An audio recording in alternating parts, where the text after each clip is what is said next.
धर्म सिंह बापात्मा हूँ। आज 40वें नंबर के काव्य में हम पहुँच चुके हैं। 40वें नंबर के काव्य में आचार्य मांगतोंग स्वामी जो भक्ति कर रहे हैं, वो भक्ति करते करते आज भक्ति के जल से विषय वासनाओं की अग्नि को बुझाने की बात कर रहे हैं। आज आचार्य यहाँ पर कहने का प्रयास कर रहे हैं कि ये भगवान कितना भी भीष्म अग्नि हो, लेकिन आपकी भक्ति के जल से वो अग्नि शांत हो जाती है। आज अगर देखा जाए तो इस पूरे काव्य का सारांश दो ही चीजों में समेट दिया है, एक अग्नि और दूसरा जल, और दोनों विपरीत हैं। अग्नि के साथ जल का कैसा संयोग? अग्नि जलाती है और जल शीतलता देती है। आचार्य मांगतोंग स्वामी काव्य के उस श्लोक में क्या कह रहे हैं, एक बार हम सभी लोग उच्चारण करें, फिर उसके उस आनंद को लेने का प्रयास करेंगे जो उसके अंदर कहना चाहते हैं। सभी लोग 40 नंबर का श्लोक निकालेंगे। कल्पांते काले पवनोदत वैन्य कल्पाम, कल्पांते काले पवनोदत वन्य कल्पम, दावानलम ज्वलित मुज्ज्वल मुस्फुलिंगम, दावानलम ज्वलति मुज्ज्वल मुस्फुलिंगम, विश्वम जगत सुख शिवमेव सम्मुख मापितंतम, विषम जिगत्सुमिव सम्मुखे मापतंतम, नाम नाम कीर्तन जलम समत्य शेषम, तन्नाम कीर्तन जलम समयत शेषम। आचार्य मांगतोंग स्वामी कह रहे हैं, प्रलय काल के तीव्र पवन से प्रेरित अग्नि जलती हो, निखिल विश्व का भक्षण करने चिंगारी भी निकलती हो, शांत पूर्ण हो जाता तत्क्षण सम्मुख आता दावानल, नाम आपका सुमरन करके डाले जब निर्मल सुचल। आप विचार करो, प्रलय काल की अग्नि एक ऐसी अग्नि जो जलाई नहीं गई है, ऐसी अग्नि जो स्वतः ही ज्वालामुखी की अग्नि स्वतः ही प्रकट हो रही है, और उस अग्नि में से ऐसी चिंगारियां निकल रही हैं कि जो दूसरों को भी जलाने का प्रयास कर रही हैं। प्रलय काल की हवा भी चल रही है, और ऐसी अग्नि को यहाँ पर कह रहे हैं आचार्य, तो नाम कीर्तन जलम समत्र से सम, आपका नाम पढ़कर उस अग्नि पर, इतनी भयानक अग्नि पर जल डाल दिया जाए तो वह अग्नि शांत हो जाती है। प्रतीक समझना, और आप विचार करके रखना, इन प्रतीकों को समझने का प्रयास करना कि आचार्य मांगतोंग स्वामी यहाँ पर जेल के अंदर, कारागृह के अंदर सबको संबोधन कर रहे हैं। पहले तो वो आदिनाथ की स्तुति कर रहे हैं और अपने आप को संबोधन कर रहे हैं कि अपने अनुयायियों को, अपने भक्तों को बोल रहे हैं, घबराओ नहीं। राजा भोज और कवि कालिदास की अंगारी जितना भी ज्वाला कर सकती हो करने दो, लेकिन मेरे पास आदिनाथ की भक्ति है, और आदिनाथ की भक्ति है तो ज्वाला हमें जला नहीं सकती, वो ज्वाला, वो अग्नि शांत हो जाएगी। अहंकार की अग्नि, विचार करना, जब जब हमारे अंदर विषय कामनाओं की अग्नि भभकती है, विषय कामनाओं की अग्नि हमारे ऊपर हावी होती है, काम की अग्नि जब हावी होती है, उसे कैसे समाप्त करोगे? ख्याल करके रखना, काम की अग्नि, अग्नि को अगर ईंधन डाला जाए तो अग्नि कभी समाप्त नहीं हो सकती है। जब काम अग्नि दौड़ती है मन में, तब हम उसकी पूर्ति ईंधन डालने से नहीं कर सकते हैं। हाँ, हम ब्रह्मचर्य की साधना से, ब्रह्मचर्य के जल से उस काम अग्नि को शांत कर सकते हैं। विद्वेष की अग्नि, राग की अग्नि, ईर्ष्या की अग्नि, भौतिकताओं की अग्नि, पता नहीं कितने प्रकार की अग्नि हैं। ख्याल करना, हमारे जिनागम में ऐसे ऐसे उदाहरण आए हैं। जिनागम में एक उदाहरण आता है, इष्टोपदेश में पूजपा स्वामी कहते हैं कि जंगल में आग लग गई, जंगल में आग लगी है, सर्वत्र आग में लोग जल रहे हैं, पशु जल रहे हैं, पेड़ पौधे जल रहे हैं, और एक मानव, एक मनुष्य एक वृक्ष पर बैठकर ये सब देख रहा है। ये सब जल रहे हैं, ये सब जल रहे हैं। आप विचार करके रखना, वो मानव, वो मनुष्य ये देख देख कर खुश भी हो रहा है, ये सब जल रहे हैं, लेकिन उस मानव को ये नहीं मालूम कि ये जंगल में जो आग लगी है ना, ये जंगल में ही ऐसे पेड़ है, ये पेड़ भी जलेगा, और जब पेड़ जलेगा तो तू भी बचने वाला नहीं है। जब तुम्हारे अंदर द्वेष अग्नि जलती है ना, जब विद्वेष की अग्नि जलती है ना, विद्वेष की और द्वेष की अग्नि जब चलती है ना, तो वो दूसरे को तो जलाती ही जलाती है, लेकिन तुम्हें भी जलाने का काम करती है। अगर तुम किसी से ईर्ष्याएं करते हो, ईर्ष्याओं से तुम भवक रहे हो, तो समझ के रखना तुम्हारी ईर्ष्या की अग्नि तुम्हें भी जलाएगी। लच्छागृह में 5 पांडवों को जलाया गया। आपको मालूम है वो महाभारत का उदाहरण कि लच्छागृह में 5 पांडवों को अंदर पहुंचा दिया गया और जलाया गया, लेकिन जल नहीं पाए, निकल गए वहां से। हमारे ख्याल से पांडवों के जीवन में अग्नि ही अग्नि रही है। पांडव इस दीमापुर में भी आए हैं, आए कि नहीं आए हैं? हाँ, भीम की पत्नी का नाम हिडम्बना, और हिडम्बना ये से दीमापुर की राजकुमारी थी। पांडव यहां पर भी आके गए हैं। तो विचार करके रखना, पांडवों को लच्छागृह में जलाया गया, लेकिन जला नहीं पाए, क्योंकि उनके पास भक्ति की अग्नि, भक्ति का जल था। और तो और जब पांडव लोगों ने दीक्षा ले ली, तपस्या करने लगे, तब भी उन्हें जलाया गया। तब उनके ऊपर गरम गरम आभूषण पहना दिए गए, लेकिन वो भी आभूषण कुछ भी बिगाड़ नहीं पाए, क्योंकि उनके पास परमात्मा की भक्ति का जल था। तो उससे भी निकलकर वो निर्वाण को प्राप्त हो गए हों, तो कोई आश्चर्य की बात नहीं होगी। विचार करके रखना, जिनागम में उदाहरण आया, गज कुमार मुनि को सिगड़ी रख दी गई। गज कुमार मुनि के, गज कुमार मुनि के ऊपर सिगड़ी रख दी गई। जलती हुई सिगड़ी जल रही थी, और गज कुमार मुनिराज अपने भक्ति के जल से, भक्ति के जल से कर्मों को जलाकर वो पार हो गए हों, तो कोई आश्चर्य की बात हो।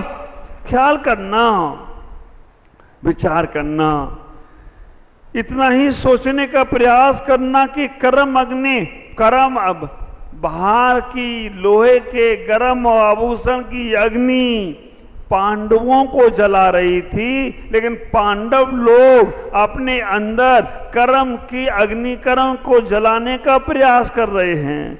इधर शरीर जल रहा है, उधर कर्म जल रहे हैं। एक शरीर जले और हमारे कर्म जले, इसमें क्या महत्वपूर्ण हुआ? शरीर जलना या कर्म? सबको मालूम है वो भक्ति के सरोवर में डूब गए। आप विचार करके रखना, जब भक्ति के सरोवर में डूब गए ना, तो एक कर्म ही जलेंगे। और अगर शरीर जलते हुए देख लेते ना, मेरा शरीर जल रहा है, सभी को मालूम है जिन्हें आगम की थोड़ी भी जानकारी है, 5 पांडवों में 3 पांडव तो मोक्ष चले गए, 2 पांडव रह गए। अर्जुन, भीम, युधिष्ठिर, ये तीनों तो मोक्ष चले गए, नकुल और सहदेव रह गए। उन्हें अग्नि जलती हुई दिखी, उन्हें गरम गरम आभूषण दिखे, लेकिन अपने नहीं, अपने भाई के, कि मेरे भाइयों के ऊपर भी ये गरम आभूषण डाल दिए गए। कितनी तकलीफ हो रही होगी उनको। और इतना विकल्प दूसरे का उनको आ गया, उतने ही विकल्प में वो मोक्ष जाने से रुक गए, अभी भी सर्वार्थ सिद्धि में ही हैं, अभी मोक्ष नहीं गए वो दो पांडव। उन्हें दोबारा जन्म लेना पड़ेगा मनुष्य पर्याय में आकर। तो मैं आपसे कहना चाहूंगा कि अग्नि जला देती है। अग्नि के तीन ही काम हैं, जलाना, पकाना और प्रकाश करना। आप विचार करके रखना, अग्नि के तीन ही काम हैं, जलाना, पकाना, प्रकाश करना। जलाती है लकड़ी को, पकाती है खाना को, प्रकाश करती है जगत को। आप विचार करना, अग्नि के तीन ही काम है, जलाना, पकाना और प्रकाश करना। जलाती है लकड़ी ईंधन को, पकाती है भोजन आदि को और प्रकाश करती है जगत को। तो हमें भी तीन ही काम करना है, जलाना है कर्मों को, पकाना है तपस्या को, प्रकाश करना है ज्ञान का। तो अपने आप ही अग्नि सार्थक हो जाए तो कोई आश्चर्य की बात। करो वही काम, जलाओ, दूसरों को मत। आजकल आदमी जलाने का काम करता है। कभी कभी कोई आदमी आता है, जब बात करता है तो हमें उसकी बातों में थोड़ी थोड़ी स्मेल आती है, काहे की जलने की। आप विचार करना, जलने की स्मेल आते ही लग जाता है कि जल रहा है। अग्नि नहीं, विद्वेष की भावनाओं से जल रहा है, देश की भावनाओं से जल रहा है। ख्याल करना, इस संसार में ईर्षाएं अग्नि बहुत धनक रही हैं। इन ईर्षाओं की अग्नि से बचेगी। हमें ईश्वर की अग्नि को पीड़ित करें। जलना है तो कर्म को जलाने का प्रयास करो। हमें इतना ही विचार करना है, संसार में जहां देखो वहां राग और द्वेष की भावना ही तो थी। भरत चक्रवर्ती जैसे मोक्षगामी जीव को भी चक्र चलाना पड़ा।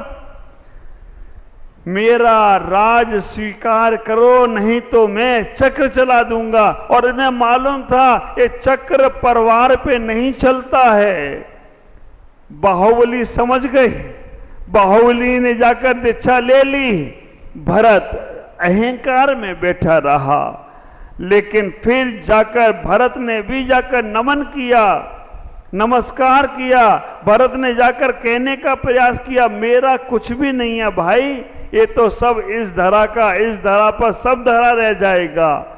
और आप विचार करना, जैसे ही बाहुबली को नमस्कार किया, बाहुबली को केवल ज्ञान की प्राप्ति हो गई। और भरत चक्रवर्ती भी अंतर मुहूर्त में केवल को प्राप्त हो गए। हाँ, तो कोई आश्चर्य की बात नहीं है। जब तक जलते रहोगे ना ईर्षाओं की अग्नि में, तब तक ना स्वयं का कल्याण होगा और ना दूसरे का कल्याण होगा। इसलिए घर में, परिवार में, देश में, समाज में, संघ में ईर्षाओं की अग्नि से बचो।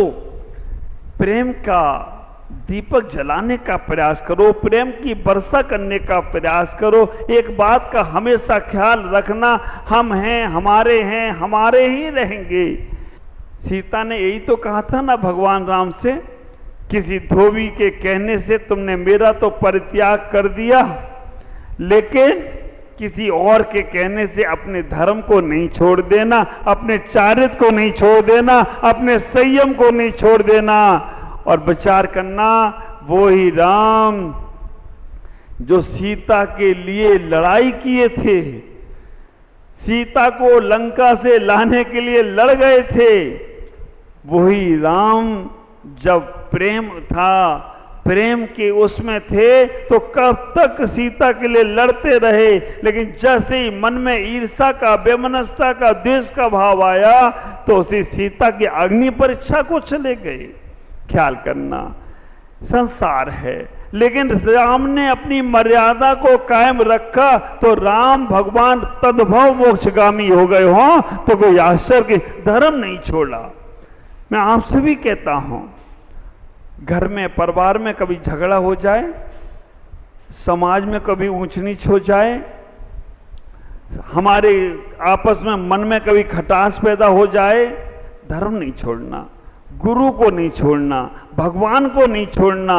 ये विचार करके रखना, अगर हमारे मन में, हमारे जीवन में कभी कोई बात ऊपर नीचे हो जाता है, संसार है, चलता ही रहेगा, लेकिन इसमें हमें अपने धर्म नहीं छोड़ना है, अपने मंदिर को नहीं छोड़ना है, अपने गुरुओं को नहीं छोड़ना है। इतना ही विचार करके रखना, अगर ये रहेंगे तो तुम हमेशा जयवंत रहोगे, और यही तुम्हारे जीवन से निकल गए तो समझ के रखना तुम्हारे पास कुछ भी नहीं बचा।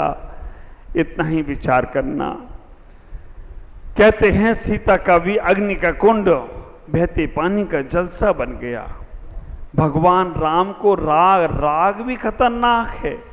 बोलते ना, ये राग आग दहे सदा। राग की आग भी इतनी खतरनाक है।